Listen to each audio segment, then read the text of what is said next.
وياهي مقالة قروو عاصمة مامولك بوتلان اسكوهوريمات علوس ايا كدعي مانتا يضو او وليبا اسرساسين تاما اسكوهوريمات كاسي لبدا عيدان او سبباي دمشو ايا داوع لبدا عيدان او ككلا امرقاتا سعيد عبد الله الدني مدحوينها مامولك بوتلان ايا وليبا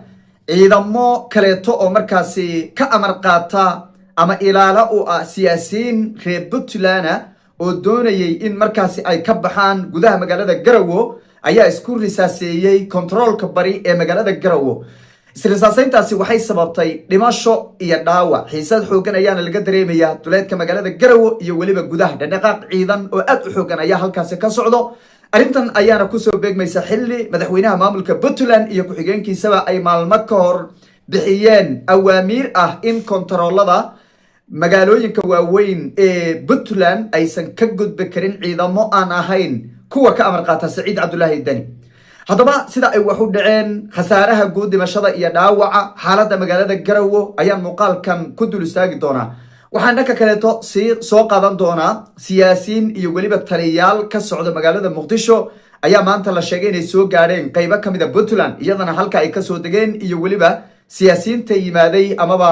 Puntland soo gaaray ayaan soo qaadan doonaa dhinaca kale to maamulka Somaliland ayaa ajaanibta Somaliland ku sugan u qabtay 10 maalmood oo qura inay kaga baxaan Somaliland hadalhayn weyn ayay abuurtay amarkaasi ka soo baxay xukuumadda maamulka Somaliland ajaanibta baxaysa ayaana aad loo hadalhayaa Soomaalida koonfurta ma ku jirta ayaa la leeyahay Puntland qayb ma ka tahay baa la leeyahay ama guud ahaan Soomaaliya Soomaalida kale ee markaasi Somaliland aan u dhalanin deegaanada kale ee Soomaalida ka timid sida dawladda deegaanka Soomaalida ee Soomaali weyn iyo waliba Soomaalida kale ee markaasi maamulada ku hareeraysan ama xuduudda la ah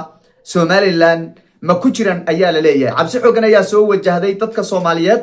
ee ku sugan gudaha Somaliland ee markaasi aan u dhalanin deegaanada Somaliland ama aan deegaan u ahayn hadaba xogii ugu dambeeyay awaamirtaasi culus ee ka soo baxay dhinaca Somaliland ayaan iyadana soo qaadan doonaa soo dhawaada idinkuna aragtidina igula wadaaga qaybta commentiga wayaan ku bilaabay controlka bari ee magaalada Garowe ee caasimadda maamul goboleedka Puntland iska horimaad ciidan ayaa maanta ka dhacay risaasayn xoogan ayaa dhaxmartay laba ciidan oo ka kala amar qaata madaxweynaha Puntland Saciid Cabdullaahi Dani iyo sidoo kale ciidamo ilaala u ahaa Maxamuud mashruuc oo markaasi kamid ah siyaasiyiinta waaweyn ee Puntland waayihii dambara ku sugnaa magaalada Garowe ee caasimadda maamulkaasi isrisaasayntan ayaa sababtay dhimasho iyo dhaawac hal qof ayaa la xaqiijiyay inuu ku geeriyooday tira intaas ka badanna way ku dhaawacmeen sida xoguhu ay tilmaamayaan ciidamadii ayaana dib uga laabtay controlka oo ay doonayeen in markaasi ay u galaan gudaha magaalada Garowe hase ahaatee waan iyo waliba wada hadallo dheer odayaal dhaqan oo markaasi dadaal badan ku bixiyay sidii xiisadda ay u dajin lahaayeen ayaa ku guuleysay sida xoguhu ay tilmaamayaan in ciidankaasi la fasaxo oo ay gudaha magaalada Garowe ay galaan dhaqaaq ciidan ayaa laga dareemayaa duleedka magaalada iyadoo waliba waayihii dambana la hadalhayay ciidamo aad u xoogan oo dawladda federaalku ay ka qoratay ama ay ku diyaarsatay guud ahaan Puntland iyadoo waliba in ka badan 3,000 askari ay ku sugan yihiin duleedka magaalada Garowe sida dadka deegaankuba ay xaqiijiyeen mas'uuliyiin ka tirsan dawladda federaalkuna ay horay warbaahinta ugu sheegeen dhaqaaqan ayaa aad looga cabsi qabaa in xiisaddu intaasi ay ka sii xoogaysato isla markaana ay ciidamadu kuwa booliska markaasi Dani ka amar qaatay iyo kuwa heer federaal ay isku helaan ababa oo markaasi dhaxmaro dagaal culus xaaladda ayaa kacsan oo hadda aad u kacsan dadka deegaanka ayaana siyaabo kala duwan uga hadlaya warbaahinta Puntland ayaa naftirkeeda iyo dadka baraha bulshada wax ku qoraba ayaa iyagana aad u hadalhaya dhacdadaasi foosho xun ee halkaasi ka dhacday iyo waliba xiisadda taaganba ciidamadu intaasoo kaliya ma ahee waxaa jira ciidamo kale oo dawladda federaalku ay ku diyaarisay inta u dhaxaysa Qardho Gaalkacayo Boosaaso iyo waliba Gaalkacayo inta u dhaxaysa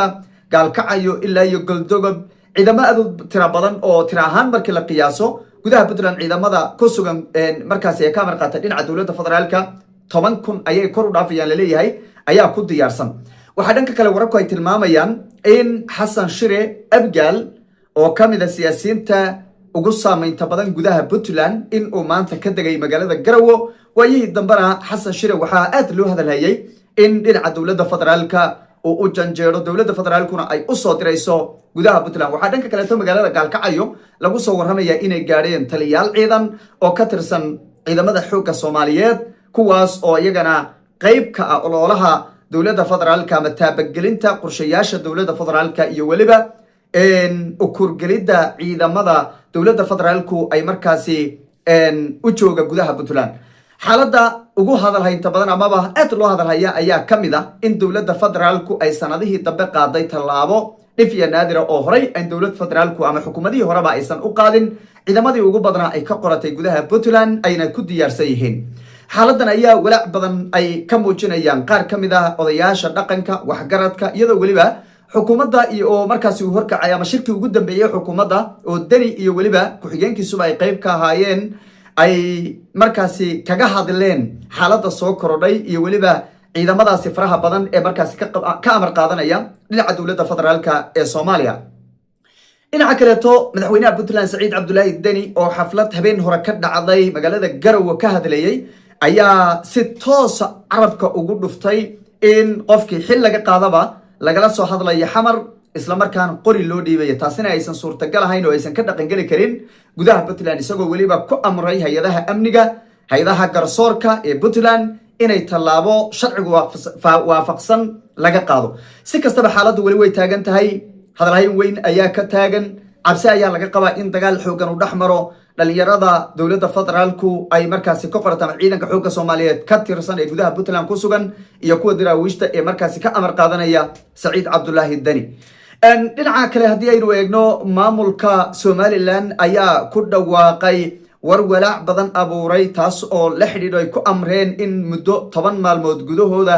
ajaanibta Somaliland aan u dhalanin ay iskaga baxaan gudaha Somaliland arrintan ayaa soo baxday saacadihii la soo dhaafay iyadoo waliba bulshadu siyaabo kala duwan ay uga falceliyeen isla markaana lagu tilmaamay dhacdo aan saxayn ama amar aan sax ahayn ajaanibta ayaa qayb waxa ka ah Soomaalida aan markaasi Somaliland deegaan ahaan aan ka soo jeedin ama aan u dhalanin ama aan haysanin sharciga Somaliland iyadoo aad waliba loogu cabsi qabo dadka Soomaaliyeed ee ganacsatada u badan ee gudaha Somaliland ku sugan in markaasi lagu sameeyo raaf iyo in waliba markaasi ay xabsiyo iyo waliba jirdil ay la kulmaan cabsi xoogan ayaa dadka soo wajahday maadaama Somaliland ay markaasi leedahay Soomaaliya waan ka go'ay oo dal aqoonsan yahay ayaynu noqonay dadka markaasi ay sifa sharci aan ku joogin aan haysanin baasaboorka markaasi baasaboorka ay haystaan micnaha uusan ku oolin fiisaha Somaliland ayaa si toos ah loo beegsan doonaa 10kaasi maalmood haddii ay kaga bixi waayaan gudaha Somaliland waa sida ay markaasi siyaabo dadka markaasi u dhuundulay arrimaha siyaasadda Somaliland ay leeyihiin xaaladan ayaa ku soo beegmaysa xilli xasaasi ah Somaliland Israel ay xiriir la samaysatay aqoonsi la siiyo Israel ay aqoonsi ka heshay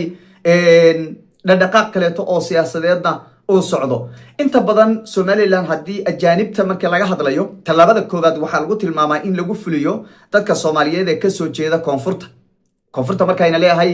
waa dadka markaasi aan ka soo jeedin gobolada Somaliland hadday rabaan ha ka imaadaan Puntland ha ka imaadaan Galmudug ama Muqdisho ama gobolada kale ee Soomaaliyaba cabsida ugu badan dadka qabana waa dadka goboladaasi ka soo jeeda walow hadda Puntland xiriir fiican ay wada leeyihiin iyaga iyo Somaliland oo hadda heshiis ay yihiin lagana yaabo dadka Puntland ka soo jeeda inaysan la kulmin dhibaato weyn hase ahaatee Soomaalidu waa silsilad waana dad isku qoys ama isku walaalo ah dadka koonfurta ka soo jeeda haddii la yiraahdo Somaliland ajaanib bay u yihiin ama ajaanibtaba lagu daro halis ayaa suuragal ah inay wajahaan waynu eegi doonaa amarkaasi ayaa ka soo baxay xukuumadda Somaliland sida uu ku dhawaaqay wasiir dowlaha arrimaha gudaha ee maamulka Somaliland